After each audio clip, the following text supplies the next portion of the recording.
कभी रामपुर के शेर कहे जाने वाले आजम खान आज सियासत के मैदान में एक भूला हुआ नाम बनकर रह गए। जो व्यक्ति कभी यूपी की राजनीति में किंग मेकर कहलाता था, वही अब कोर्ट कचहरी और केसों में उलझा हुआ है। लेकिन सवाल यह है कि आजम खान का पतन किसने किया, बीजेपी ने या उनकी अपनी पार्टी समाजवादी पार्टी ने? आइए इस पूरी कहानी को विस्तार से समझते हैं। साल था 1980। रामपुर से एक युवा नेता उभरा, नाम था आजम खान। वो समाजवादी विचारधारा के पैरोकार थे और उन्होंने गरीबों और मुसलमानों की आवाज बनकर अपनी पहचान बनाई। 1980 में वे पहली बार विधायक बने और धीरे धीरे यूपी की राजनीति में एक बड़ा चेहरा बन गए। मुलायम सिंह यादव के साथ उनका रिश्ता मजबूत था। जब समाजवादी पार्टी की नींव रखी गई तो आजम खान उसके संस्थापक सदस्य थे। आजम खान लगभग 9 बार विधायक और 2 बार सांसद रह चुके। रामपुर में उनका इतना दबदबा था कि कहते हैं कि वहां पत्ता भी आजम खान की मर्जी के बिना नहीं हिलता था। आजम खान ने रामपुर को अपनी राजनीतिक राजधानी बना दिया। उन्होंने जौहर यूनिवर्सिटी बनाई, जिसे वो अपनी सबसे बड़ी उपलब्धि मानते हैं। वो मंत्री बने, कई अहम विभाग संभाले और मुलायम सिंह यादव के सबसे भरोसेमंद साथियों में रहे।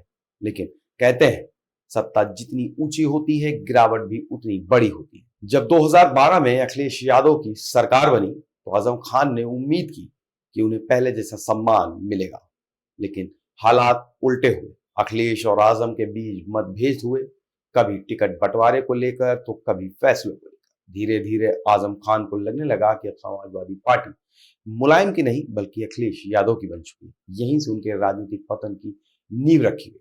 2017 में भारतीय जनता पार्टी सत्ता में आई तो आजम खान के खिलाफ पुराने फाइलों की धूल झाड़ी गई। जमीन कब्जाने से लेकर मुर्गी चोरी तक लगभग 100 से ज्यादा केस उन पर दर्ज किए गए। रामपुर में उनके घरों, यूनिवर्सिटी और दफ्तरों पर छापे पड़े। उन्हें जेल तक जाना पड़ा और लंबे समय तक उन्होंने जेल में ही काटे। बीजेपी के लिए एक राजनीतिक जीत थी, क्योंकि जिस आजम खान ने कभी पूरा सिस्टम डरता था, अब वो कानून के शिकंजे में था। लेकिन ध्यान दीजिए, इस पूरे समय में समाजवादी पार्टी ने भी चुप्पी साधे रखना ही ठीक समझा। अखिलेश यादव खुले मन से उनके बचाव में उतरे। न पार्टी ने कोई बड़ा राजनीतिक आंदोलन किया। 2022 में जब वो जेल से बाहर आए तो लगा कि आजम खान फिर से राजनीति में वापसी करेंगे। उन्होंने अपने बेटे अब्दुल्ला आजम को आगे बढ़ाने की कोशिश की, लेकिन रामपुर में उनका किला टूट चुका था। बीजेपी ने उनकी परंपरागत सीट छीन ली और वो सियासत में लगभग हाशिए पर पहुंच गए। अब सवाल ये उठता है कि आजम खान का पतन किसकी वजह से हुआ। अगर देखा जाए तो बीजेपी ने उनके खिलाफ कानून का इस्तेमाल किया, लेकिन समाजवादी पार्टी ने उनके साथ खड़े होने से इनकार किया। यानी पतन की जिम्मेदारी आधी बीजेपी पर तो आधी समाजवादी पार्टी पर, क्योंकि अखिलेश यादव ने कभी खुलकर अपने पुराने साथी का साथ नहीं दिया। कई जानकार कहते हैं कि आजम खान को बीजेपी ने नहीं, उनकी पार्टी की बेरुखी ने खत्म किया।